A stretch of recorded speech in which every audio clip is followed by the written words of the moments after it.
There's an ancient parable that repeated generation after generation by the spiritual masters of India, which illustrates this point. Listen to this wonderful story. A traveler from India went to Africa to acquire some local products and animals, and while in the jungle, he saw thousands of beautiful, multicolored talking parrots. He decided to capture a talking parrot and take it back as his pet. At home, he kept his parrot in a cage, and he fed him, and he gave him wonderful seeds and honey, and played music for his pet, and generally, he treated him very well. When it was time for the man to return to Africa 2 years later, he asked his parrot if there was any message that he could deliver to the parrot's friends who were back in the jungle. Well, the parrot told his master to say that he was very happy in his cage and that he was enjoying each day and to convey his love. Well, when the traveler arrived back in Africa, he delivered the message to the parrots back in the jungle. Just as he finished his story, a parrot with tears welling up in his eyes fell over dead.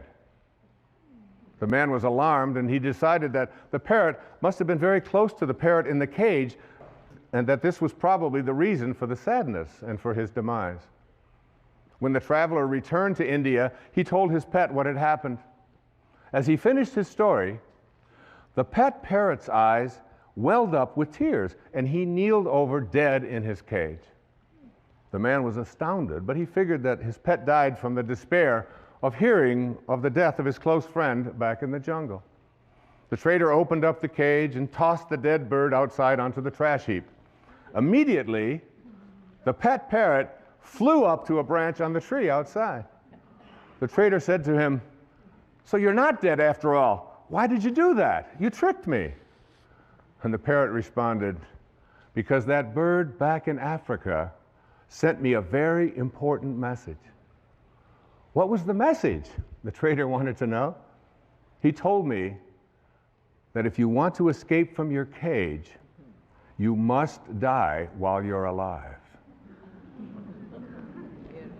We must indeed die while we are alive in order to be able to look back at our waking consciousness and see ourselves trapped in our cage, which in our case is our body.